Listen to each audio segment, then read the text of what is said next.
नमः शिवाय। जय माता रानी। दोस्तों, आप देख रहे हैं आपका अपना YouTube चैनल व्रत त्योहार टोटके। मैं हूं आपके साथ रिमझिम शर्मा।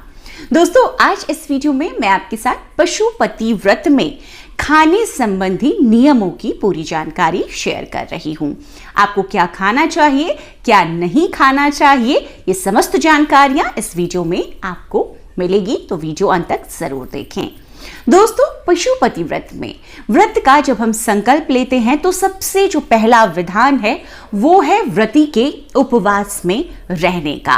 उपवास में रहने का मतलब यहां पर है कि आपने पशुपति व्रत धारण किया है तो आपको कुछ भी नहीं खाना है, पूरे दिन आपको उपवास में रहना चाहिए।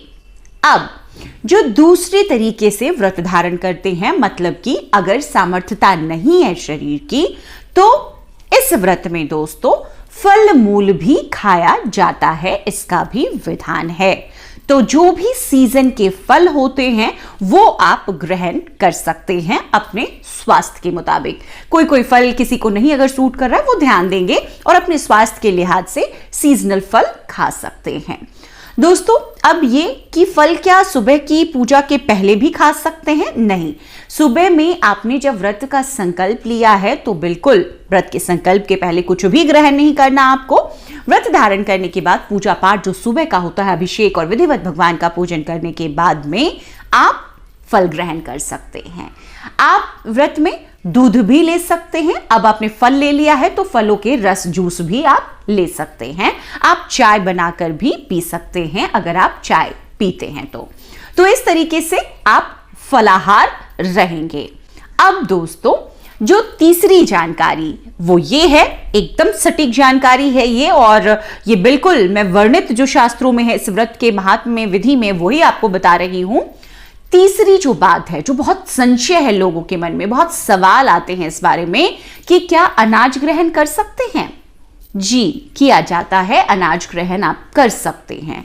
संध्या काल में, प्रदोष काल में पशुपतिनाथ का हम पूजन अर्चन करते हैं और उसके बाद में जो भोग अर्पित करते हैं वो भोग हम अनाज के साथ भी ग्रहण कर सकते हैं रात्रि भोजन के तौर पर। अगर शास्त्रों की बात करें जो उसमें वर्णित है उसमें यह है, क्योंकि जो ये व्रत है दोस्तों 1 दिवस का है, 3 दिवस का है, 6 दिवस, 12 दिवस, अगर 12 दिनों तक आप लगातार व्रत कर रहे हैं या 1 मास तक लगातार आप व्रत कर रहे हैं तो ऐसे में आप 1 महीने तक उपवास में नहीं रह सकते। आपको फलाहार करना पड़ सकता है या आपको एक समय का जो भोजन ग्रहण करना है। अगर असमर्थ है शरीर तो इसमें कोई मनाही नहीं है, कोई गलत नहीं कर रहे हैं, आप कर सकते हैं। ध्यान ये देना है कि जो आप भोजन करेंगे वो मीठा भोजन होना चाहिए, शुद्धता से तैयार होना चाहिए, और इसमें ये भी आप ध्यान रखेंगे कि जो खाना बनेगा आपके लिए उसमें तेल का इस्तेमाल नहीं होगा, नमक नहीं इस्तेमाल में लाना है, सेंधा नमक भी जो व्रत का नमक होता है उसे भी नहीं खाना है। भगवान को जो संध्या काल की पूजा में आपने भोग अर्पित किया है उसके साथ ही इस भोजन को भी आपको ग्रहण करना है। दोस्तों, अब एक और बात कि हमें क्या खाना चाहिए, तो देखिए भगवान भोलेनाथ की पूजा में हम आटे का हलवा, आटे का चूरमा या फिर खीर बना सकते हैं और खा सकते हैं। ये उनके लिए जो अनाज ग्रहण करेंगे। दूसरे व्रती जो अनाज नहीं ग्रहण करेंगे वो साबूदाने की खीर बना सकते हैं, छुहारे की खीर बना सकते हैं, मखाने की खीर बना सकते हैं। तो वो इस तरीके से जो व्रत का आहार होता है रात्रि काल के भोजन में वो व्रत का आहार भी ले सकते हैं। लेकिन सख्ती नहीं है यहां पर कि आपको अनाज नहीं लेना है, जिसके बारे में बहुत सारी जानकारियां दी जा रही है। दोस्तों, अब आपने व्रत धारण कर लिया है और अब भोजन की बात मैं कर रही हूं, तो भोजन में दिन में भी आप दूध से बनी हुई चीजों का सेवन कर सकते हैं। आप दूध से बनी हुई मिठाइयाँ खा सकते हैं, आप जैसे मैंने बताया चाय पी सकते हैं, आप सीधा दूध ले सकते हैं, ड्राई फ्रूट्स दूध के साथ लोग लेते हैं जो भी एक ठोस आहार की तरह हो जाता है। अगर दिक्कत है शरीर को और फिर भी आप इस व्रत को धारण कर रहे हैं तो आप ऐसा भी कर सकते हैं, इसमें कोई दिक्कत नहीं है। दही खा सकते हैं आप, पनीर खा सकते हैं, खोया मावा खा सकते हैं, तो ये तमाम चीजें आप ग्रहण कर सकते हैं दिन में भी। अब भोजन जो करना है वो रात्रि काल में करना है। अगर आप करना चाहते हैं। देखिए, बहुत लोग जो हैं इस बात को लेकर इतने सवाल इसलिए आते हैं कि बहुत लोग व्रतों में भोजन नहीं करते। भोजन का मतलब होता है अन्न का सेवन, नहीं तो हम फलाहार बोलेंगे। तो ऐसे में बहुत लोग जो है वो भोजन ग्रहण नहीं करते।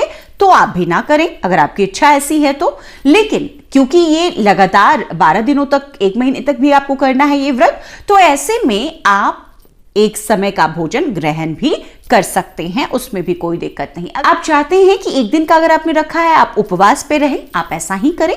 अगर आप 3 दिन का रख रहे हैं, आप चाहते हैं फलाहार पे आप रहें, आप ऐसा भी कर सकते हैं। तो इस तरीके के नियम है। इतने कठोरता से भगवान शिव के व्रतों में खाने संबंधी नियम नहीं है। नमक का सेवन, तेल का सेवन नहीं करना है।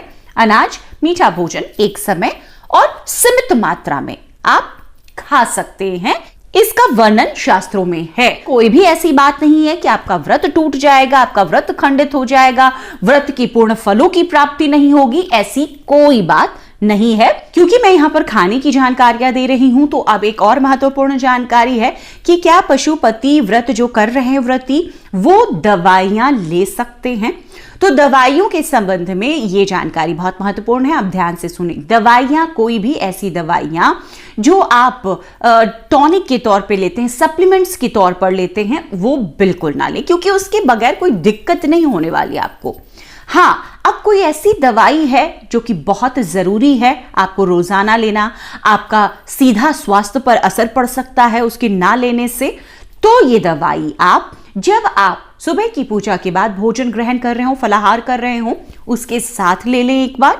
और अगर रात्रि में भी लेना है तो जब संध्या काल की पूजा के बाद आप ग्रहण कर रहे हो, फलाहार या भोजन आप करते हो, उसके साथ में आप ले सकते हैं। लेकिन ध्यान रहे, आप ये जरूर ध्यान दें कि ये अत्यावश्यक दवाई, बेहद जरूरी दवाइयां हो, अलग से सप्लीमेंट्स आप बिल्कुल ना लें। तो दोस्तों, उम्मीद करती हूं कि पशुपति व्रत में खाने संबंधी ये संपूर्ण जानकारी अब आपके पास है, अब आपको कोई दिक्कत नहीं होगी। अन्य कोई और सवाल भी हैं इनसे जुड़े हुए तो आप मुझसे पूछ सकते हैं कमेंट कर। पशुपति व्रत से जुड़े हुए सभी वीडियोस के लिए आप एक बारी प्लेलिस्ट जरूर देखें पशुपति व्रत का। वहां पर मैंने तमाम जानकारियां आपके साथ शेयर की है।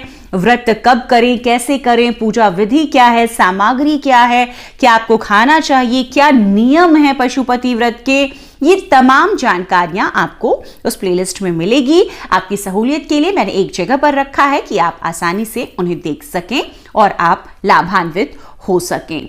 उम्मीद करती हूं वीडियो में दी गई ये जानकारी आपके लिए उपयोगी साबित हो। किसी अन्य तरह की जानकारी चाहिए आप मुझसे कमेंट बॉक्स में कमेंट कर जरूर पूछें। दोस्तों, अगर चैनल पर नए आए हैं तो इसी तरह की जानकारियों के लिए चैनल को सब्सक्राइब भी जरूर करें, लाइक भी जरूर करें। देखिए, जो ये जानकारियां मैं आपके लिए लेकर आती हूं, अपनी तरफ से पूरी मेहनत कर, पूरी कोशिश कर, सटीक, संपूर्ण, विस्तृत जानकारी लेकर आती हूं जिससे आपको लाभ मिल सके। तो चैनल को सब्सक्राइब जरूर करें, आगे ज्यादा से ज्यादा लोगों तक शेयर करें कि उन तक भी सही जानकारियां पहुंच सके। वीडियो अंत तक देखने के लिए आप सभी का बहुत बहुत शुक्रिया। ओम नमः शिवाय।